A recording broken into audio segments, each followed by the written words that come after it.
Good day, and thank you for joining me today for Crown Conversations with Sharia, where Christ rule our world now. Grace and peace to all you and your family. I want to cover the topic today on the role of a wife, especially in today's society. The feminist movement is at an all-time high. It's very prevalent in the society, in the media right now. And basically, the woman wants to have all the rights of a man, um, equal rights as a man, and give the man little to any control over the children. And I'm not really understanding why society is pushing the women to be so masculine, head of the household, and also at the same time making our men effeminate and very sensitive and very um emasculating our men. So I just want to focus on the role of a wife because it's this meme that's been circling for a couple of years, and it's basically who comes first after God, your husband, your children, or like your mother. And a lot of women have been stating, the children come first, or how can a woman put a man over their children? And I understand both sides of the argument. I understand the woman who says the husband goes first. I understand the woman that says the children go first. But I really want to take a close look at to what the Bible tells us, because I believe that God established the family. Marriage was created by God. It wasn't created by man. And if God created it, then he had an order and the way it was supposed to be. So I just want to take a close look at what the Bible tells us of the role of a wife. And I'm not going to look into the role of a husband um, specifically because as I did this research, I'm examining myself. I want to learn more about, am I befitting of a wife? What are the things that I personally need to work on? So as I'm doing this, I also want to examine myself and learn also. So I just wanted to um dive right into it, that the first thing I learned is that a woman is she was created as to helper. Woman actually means out of man, created out of man. So that's how the term woman came from. In Hebrew, I think it's inkash. uh, Forgive me if I'm not pronouncing it right. Hebrew is a hard language to learn for me. But when I looked it up in Hebrew, it literally means out of man. So that's why when a woman was created, Adam said, she's from the flesh of my flesh, bone of my bone. I'm going to call her woman. And notice it was Adam that named her woman. It wasn't God. And he said because she was taken out of man. So he literally gave us the reason as to why her name was woman. But it was God that said, it's not good for man to be alone. Let me create a helpmate. And he pulled from the rib. And it's very important that we establish that she was made out of the rib of a man, because it wasn't the head, because she's not to be the head of the man, and it's not the foot, she's not to be the slave of the man. It was the rib, to stand by his side, to be his helper. um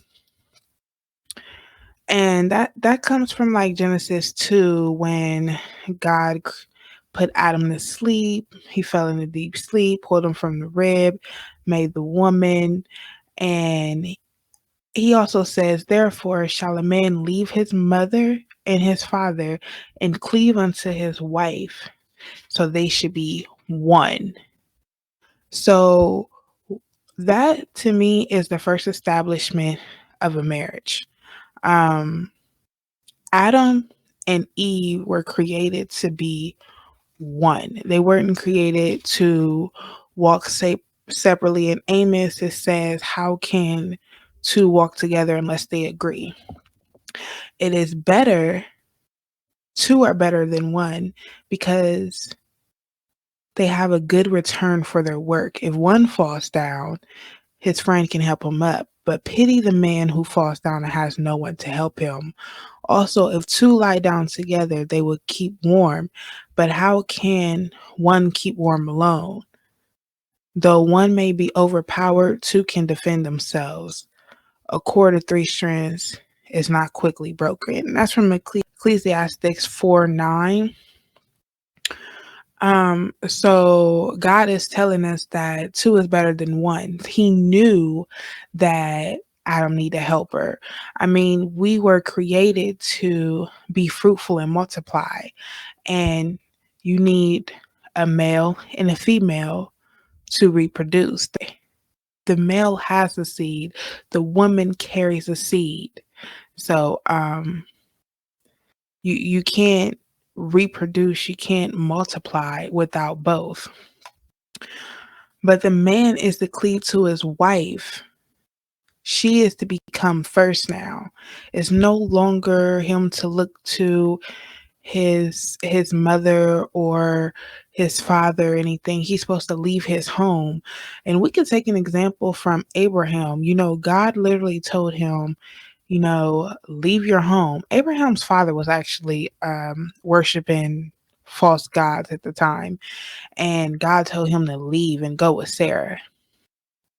That just brings me back around to that, women are to be the helper of the man. She is supposed to help establish the home with her husband. Um, One of the main priorities is to be the keeper of the home and the husband. And you can find that in Timothy 5:14, where it basically says, marry, bear children, manage the household. And also Titus 2:3, it just repeats the same thing. The first thing is for the woman to help establish the home with the husband. He goes out, he faces the world. It's her job to make sure his home is his haven, to bring peace. The second thing that the Bible tells us is the wife is not to nag. Because literally, when we nag, we provoke arguments that give space for the devil. In Proverbs 27:15, it says, "A continual dropping in a very rainy day and a contentious woman are alike. Whoever hide the wind and the ointment in his right hand, which betrays her." Contentions, anger, bitter, provokes arguments, nagging. Like it, trying to restrain her is like trying to restrain oil or trying to hold back the wind. You can't do it with your hand. A continual dropping in a rainy day is like a leaky roof. Like a leaky roof and a contentious woman are alike. It's not good to nag. God said it's better to dwell in the wilderness than be with an argumentative woman, a woman who provokes argument. So, a lot of the things that we do in society is nagging. Sometimes we just need to be slow to speak. We just need, what does the word tell us? Be quick to hear, slow to speak, and slow to wrath. And that's what nagging is. We're quick to be angry, we're quick to speak, and then later on we consider what we say and then we feel regretful. Like a lot of the things is just not meant to argue about. Choose your battles. Um, learn, we need to learn how to speak with kindness instead of always with reproach. It literally tells us in the word that, it's better for a man to dwell out in the wilderness than to even live with a woman that nags. That's what the word says in Proverbs 21:19. Also, we are not to go to sleep angry It says when we go to sleep angry, we allow place for the devil to come in. It's be not angry and sin not. Let not the sun go down on your wrath. Neither give place to the devil. So when we decide to be angry against each other and we allow that, you wake up mad. You wake up mad. You give space for the devil to tempt you to uh the devil sow seeds in soil. So if you know the story about sowing the seeds on rocky ground or among thorns or good soil, that is a metaphor of like good and bad soil. Whether how good soil is joy, peace, happiness, the fruits of the spirit. Bad soil is anger, wrath, jealousy, envy. So when you have bad soil, you allow the devil to put roots in that, and then that give place for him to aggravate you or work in you. A good wife doesn't give place for the devil to work in you and create strongholds. Another thing is do not deny your husband. The Bible tells us when we deny them, and this is sexually, we allow space for the devil. We literally make it easier for the adversary to come in there and tempt us to be adulterers or adulteresses. 1 Corinthians 7:3 says, let the husband render unto the wife, and likewise the wife unto the husband. The wife has no power over her own body, but the husband, and likewise the husband has no power of his body, but the wife. Defraud ye not one the other, except it be consent for a time, that you may give yourselves to fasting and prayer, and then come back again, so that the devil cannot tempt you for your inconsistency. So it literally tells us that it's not even your body to deny your husband, just like his body is not his, but is yours. Your body is not yours, but it's his. This is when we go back to um, you become one flesh. And when you become one flesh, you treat your husband's body like you would treat yourself. You wouldn't mistreat your body. Goes back to Amos 3:3. Can two walk together unless they be agreed? So you're not supposed to rob your husband of sex unless for a time of fasting and prayer. And I also want to throw in menstrual, because in Leviticus 18:19 it tells us that you're not supposed to have sex with a woman while she's bleeding. And the reason this is because she's unclean. When she has her menstrual, she's getting rid of all the dead eggs that didn't get fertilized that month. You know what I'm saying? So it's literally waste. Is nothing that can be fruitful and multiply. She has to get rid of that. So when you have sex with her, you're becoming unclean because you're having sex with an unclean woman. So you're not supposed to rob your husband unless you both agree. It says that unless you both give yourselves to fasting and prayer, and then you come back again, or also when she's on her menstrual. Um, Even in society, people call like having sex on the menstrual the red devil. So even the misnomer tells us that it's not even a good act to do. However, society has convinced at least my generation and younger generation that it's okay, and it's really not. There's a reason why God tells us to restrain from things. Don't deny your husband, and only be loyal to your husband. Don't be adulterous. Only give yourself to him. In Numbers 5:29, it said, this is the law of jealousy when a woman go outside of her husband to another. That is being defiled. So you're not supposed to deny him, and you're not supposed to go be with somebody else. You're only supposed to be loyal to him. A major thing that the role of a wife is to honor her husband. Honor your husband first. Don't go to your strangers. It's almost in the same sense as when a man marries, he leaves his father and mother and cleave to his wife. Like, we need to stop asking other people for advice outside of our home. Like, we asked our girlfriends and stuff. Like, we need to go to our husband first. We need to allow them to, we need to have comfort in their counsel. Um, if we can't trust their counsel, that's a big red flag.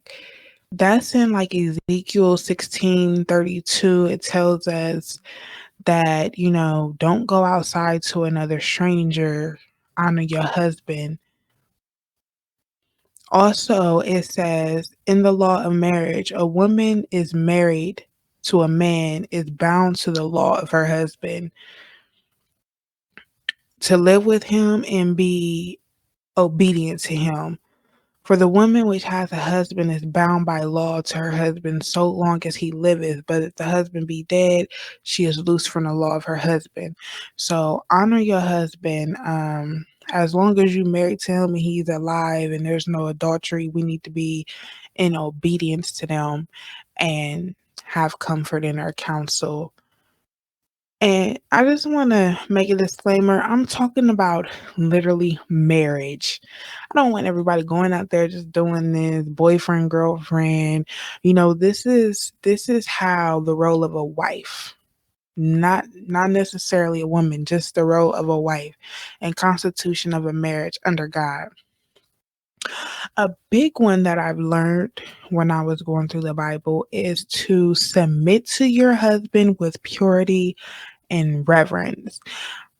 I'm going to read 1 Peter 3:1. It said, "Wives, be in subjection to your own husband, your own one, any other man, but to him. Wives, be in subjection to your own husband, that if any obey not the word, that they also may without the word be won by the conversation of the wives, while they behold your chaste conversation with fear, whose adorning let it be, not with your outward adorning of your hair or wearing gold or putting on apparel, but let it be a hidden man of heart, and that which is not corruptible, even the ornament of meek and quiet spirit, which is the sight of God of a great price." And that's 1 Peter 3:1-4.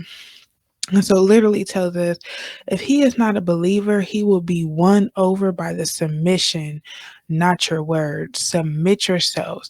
So be in obedience. Um, be in subjection to your own husband. Don't let your beauty or your outward appearance win him over, but the inside, the unfading, the quietness, the submission, which is also a great price according to the sight of God. So God sees that as something great, as something valuable, that literally the unfading, quiet, and calm spirit, which is inside your inner beauty, adorn your inner self. God sees that as a great price. Sarah obeyed her husband and called him Lord. I think people forget that. Like, she literally called him Lord because your husband is the Lord of your house. He is, you are supposed to be in subjection to him like he is your Lord. You have to trust his counsel. You have to be in obedience to him. It's not as a submission, as in a slave, because when you do what God says, your husband will love you in a way where you're standing by his side and you're not up under him. Oh, a wife will want to do these things to a good man. It pleases her to serve her husband. You allow him to be the head of the household. It says the women trusted in God, adorned themselves, being in subjection to their own husband, even as Sarah obeyed Abraham, calling him Lord, whose daughters ye are, as long as you do well and not afraid with amazement. That's Ephesians 5:33. I just wanted to show you that it did state that Sarah did call Abraham Lord. Colossians, wives, submit yourself to your husbands as is fitting to the Lord. 1 Corinthians 11, but I will have you know that the head of every man is Christ, and the head of the woman is the man, and the head of Christ is God. Every man praying or prophesying, having his head covered, dishonored his head. But every woman that prayeth or prophesies with her head uncovered, dishonored her head, for that is even all one as she is shaven. For if the woman be not covered, let her also be shorn. But it be a shame for a woman to be shorn or shaven, let her be covered. The covering of the wife is literally her husband. If the head of every man is Christ and the head of the woman is the man, and if the man prays or prophesies with his head covered, it dishonor him. But if the woman does it, it's like it would be like shameful as her having her head shaved because her covering is her husband. Ephesians 5:23, for the husband is the head of the wife, even as Christ is the head of the church, and he is the savior of the body. Therefore, as the church is subject unto Christ, so let the wives be subject to their husbands in everything. In everything. So this answers the order. What comes after first after God, the husband or the kids? If the wife is to be subject under her husband, like the church is subject under Christ, then the husband comes first after God. That's why it was easy for Sarah to say, my Lord, to Abraham. 1 Timothy 2:9, in like manner, the women adorn themselves in modest apparel with shamefacedness and sobriety, not with braided hair or gold or pearls, but with good works. Let the woman learn in silence with all subjection. Learn in silence. This is another thing how we need not to nag. We need to make sure that we learn more with our eyes and our behavior rather than our speech. It goes on to say, for Adam was first formed and then Eve, and Adam was not deceived. The woman being deceived was in transgression. Notwithstanding, she shall be saved in childbearing if she continue in faith and charity and holiness with sobriety. It was the woman, when the serpent came, he came to Eve. He knew how to speak her language. If you look around, women want power, and men's downfall or uplifting is by a woman. So they either are motivated or their downfall is by a woman. And that's why Adam ate the apple. The Lord, he said, he literally told the Lord, you gave me this woman. But they're motivated or they fall by the woman. But a woman wants power, especially in a society. That's why Eve failed. He said, oh, the Lord didn't tell you that you would die, but he knows that if you eat of this apple, you're going to be wise and like God like him. She said, what? A God like him? And she ate the apple. So she was deceived. And actually, that's when God told the woman that because you did this, your desire will now be for your husband. He will be Lord over you. He will be the head over you. Women are emotional creatures. They need men are logical. And another reason why I wanted to do this study is because women want everything like men. However, they're not understanding that we were created differently. We were molded differently. We were created to help him establish the home. We are not supposed to nag. We're not supposed to deny our husband. We're supposed to honor him instead of the stranger. We're supposed to submit with purity and reverence, reverence being respect. We're supposed to allow him to be the head of the household because we are to be in subjection of him. Ephesians 5:32 said, this is a great mystery, but I speak concerning Christ and the church. Nevertheless, let every one of you in particular so love his wife even as himself, and the wife see that she reverence her husband. Women are to respect their husband. Men need respect. Women need love. If you pay attention to that scripture, it said, husbands, love your wife. Women, respect your husband. Respect. This is how you love your husband, by honor, submission, and respect.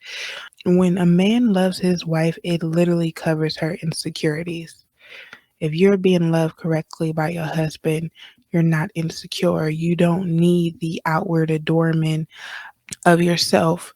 And if you pay attention to a society, a lot of women have become, and I don't want to make it seem like I'm bashing this, because I still feel like the word teaches us to make sure that you keep yourself together. Like Naomi literally told Ruth, wash yourself, put perfume on. This is how you attract and smell good. Like, we're supposed to be clean and still smell good. But I don't want to get off subject, but I wanted to point out that most men like the natural of a woman. Of course, they want you to be clean and smell nice, but we don't need to pound a whole bunch of makeup on our face, and we don't need to have false nails and false eyelashes, and we don't need to have alter our bodies, because it is the inner beauty that attracts the most. Have you ever been out and you feel like you were at your worst, but you got the most compliments? Or have you ever just asked a man? Most men that I've ever asked, they really don't like none of that. However, us women still go out to do that to try to attract men. And I never understood why we do that when they literally tell us that's not what they prefer. But I just want to state that the Bible literally tells us that the kind of love that a man needs is honor, respect, and submission. And I also want to point out, we also need to be virtuous, highly moral and principled, chaste, showing our loyalty by abstaining ourselves to everyone else and only giving ourselves to our husband. That's what a virtuous woman is. Proverbs 12:4 say, a virtuous woman is a crown to her husband, but she that make a shame is like rottenness to his bones. Literally, like, when you are virtuous, he wears you proudly upon his head like a crown, wants to show you around to everyone, like, yes. But when you bring shame, you step outside, you don't honor, respect, you're not being loyal to him, is literally like it's making his bones rot. That's what the word tells us. So it is, our purpose as a wife is to be virtuous. A virtuous woman builds up her man. She doesn't tear him down. She speaks life into him, not death. Um, she finds ways to point out and motivate him, and literally what it says, speak life. She inspires him with words. She compliments him. This goes into, I don't want to actually say proud, because if you listen to my last or first episode, it's not good to be proud, but a man wants to feel like his woman loves him. So compliment compliment your husband, build him up, motivate him. Those are the things that a virtuous woman would do. She gives selflessly, without any selfish intent. She loves him selflessly. It says, do nothing with vanity and deceit, but value others above yourself. Treat your husband with value and uplift him. Also, make him feel like he is the greatest man in your life. That's what it means to be like, you're my Lord. Like, make him feel like he's the greatest man. In Solomon, they asked, the story of Solomon was he found a black woman, put it out there because it was a black woman, and he was beautiful to her. And he called her beautiful, but she also uplifted him. They said, how is your beloved better than others? Better than anybody else that you would come after us? Compliment him. Let everyone know. Let him know that he's the greatest man in your life. A virtuous woman prays for her husband. She prays diligently. She's praying without stopping. She's praying selflessly. She's praying even not with her best interest, but what's God best for her. She don't need to tell him that she's praying. She does that because that's one of the best parts about being a virtuous woman. She constantly prays for him, not for her own selfish intent, but what God has in store for him. Let God's will be alive in his life. Let her witness that. A virtuous woman fears the Lord. And blessed is everyone that fear the Lord, that they walk in his ways. Favor is deceitful and beauty is vain, but a woman that fears the Lord will be praised. She'll be praised by her husband. She'll be praised by her children. She will be like a crown. It's something to be worth moved. She is like a fruitful vine by the sides of the house.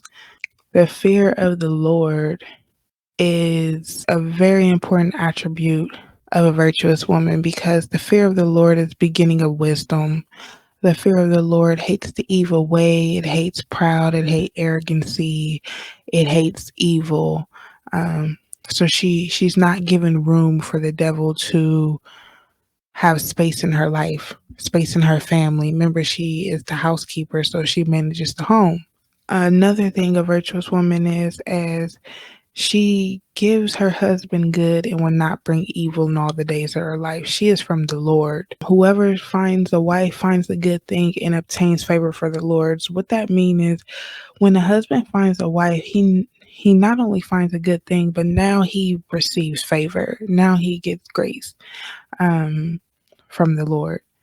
So it's not a bad thing to be married, but to a virtuous woman, one who prays, one who uplifts her husband, honors, respect, submit. If she has wisdom and she speaks with kindness, she's not nagging, she's not um, bringing him down. She has wisdom because she fears the Lord. The fear of the Lord is the beginning of wisdom. Wisdom comes from the Lord, but knowledge puffs up. Wisdom gives you understanding with knowledge. We need to be virtuous as well as a spouse. That is the role of a wife. I just want to conclude with two scriptures, and they kind of mimic the same thing, but it basically tells us what a role of a wife is in conclusion. So in Titus 2:3-5, it says, the behavior is to become holiness, not false accusers, not giving too much wine, teachers of good things, um, love their husbands, love their children, be discreet, chaste, keepers at home, good, obedient to their own husband, that the word of God be not blasphemy. So that tells us that we need to be sober, like don't be drunk, because the enemy is like a devourer lion trying to see who he can devour. To be sober and vigilant. When we not sober, we make poor decisions. We do things that are out of our character. We may do things that we regret. Jesus did turn water to wine, but he didn't tell us to get drunk. So stay in your right mind. Have a sound mind. Be sober. To love your husbands with affectionate love. To love your children with like maternal love. To take care of them. To be discreet, meaning to have a sane mind, have your own sense, curbing your desires, have self control, to be chaste, being pure and clean, um, keepers at a home, manage the home, caring for the house, working at home, making sure that is a priority, obedient to your husband, submit to him, be subjection under him, yield to his advice. Don't blaspheme the word of God. Don't speak falsely, defamatory, or evil. Don't be false accusers. Don't lie. Be teachers of good things. How to teach to be wise and to fear the Lord and to pray and to uplift. That your behavior is befitting for man and is the sacred things of God. Remember, God said that when you adorn your inner beauty, he finds that of a great value. And also Timothy 5:14 says the same thing, that women marry, they bear children, guide the house, give none occasion to the adversary to speak reproachfully, for some are already turned aside to Satan. The first thing is to be married, like to have a covenant under God and to honor that covenant, to bear children, to manage the household. You guide the family affairs under that house. Your husband is a leader, but regarding the things of the house, the cooking, the cleaning, the taking care of the kids, the molding, the nurturing, that is under your control. Make that a priority. And importantly, don't give space for the devil to attack you or your family or your household. Don't lie. Don't go out. Don't deny your husband. Like, be virtuous. The things that we cover. Anytime, don't be envious. Don't give strife. These are the things. Don't give bad soil for the devil to have strong roots and get strongholds in your household. So I think I covered the role of a wife that it describes biblically and what it tells us.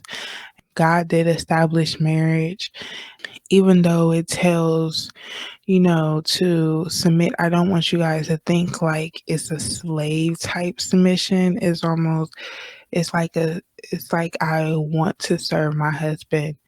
Um, Sarah submitted to Abraham, but God told Abraham to listen to Sarah. Like, yeah, because Abraham's first son was Ishmael. And yeah, that was made from a concubine. And Sarah told him, like, when she had Isaac, she was like, Hagar is very jealous and send her away. And he like, he loved Ishmael. That was his son. But God told Abraham, listen to your wife. So even though she submits to him and she called him Lord several times, they were one. So it's one flesh. They became one where they was able to agree and they was able to walk together. Submission is not a slave type submission. It's an honor to serve your husband. Respect is the major thing that we need to do as society to our husbands. When you are married and you put your kids over your husband, you are allowing space for the enemy to come in and tear the household up. If you don't trust your husband to put him first, then I don't understand why you're married, because he wants the best for the kids just like you do, if not more. His job is to protect and provide. And I don't really want to get into the whole role of a man. Maybe I'll do a series that, but I really wanted to focus on the wife. I just wanted to focus on what our role is, because God said, don't be hypocrite. Jesus said, don't be hypocrite. You try to take a boulder out of their eye, but there's a speck in yours, or it could be reversed. Try to take a speck out their eye, but there's a boulder in yours. Take that out your eye first, and then you be able to see clearly. We need to have clear vision. We need to examine ourselves. We need to check ourselves. I was talking to a lot of women who I feel have been in successful marriages, and just basically asking them, what do they believe their role of a wife is, and what makes them, because they've been in relationships for a long time. And a conversation with my grandmother, she's been with my grandpa for about 50 years now. And she's not really religious, but I want to point out that a lot of the things that she told me is almost mirrored to what the Bible tells us. So it just confirms that the way of the order of the marriage that God has established is the most successful way. She told me, don't ever have arguments in front of the children. Don't ever disagree in front of the children. When you do that behind your own closed doors, but don't bring that in front. Don't show the division. She told me, don't nag. There's always a time for a conversation. Be level headed. And when it comes to being a keeper of the home, she stated that that can be both the men and the women's job. I've also seen my grandpa cook sometimes, not all the time. I've seen my grandma cook like almost all the time. But when she was too tired or needed a break, my grandpa did come in and fill in and did cook, um, and did a lot of the outside housework and did help out in the home when needed. So she stated that if he is paying all the bills and providing all, then there's nothing wrong with the woman making sure the home is her primary goal. If both are contributing to the payment of the household, then both can contribute to keeping or managing the household. Um, she told me that one of the major things is don't go to bed angry. It's okay to be mad during the day. Make sure you discuss that before you go to bed because it does set the tone for the next day. And sometimes it's best not to say anything. Sometimes it's best to just be quiet and consider what the discussion is before speaking because a lot of things are not worth arguing. So that contributed to not nagging. Um, let your man be the head of the household, let him lead.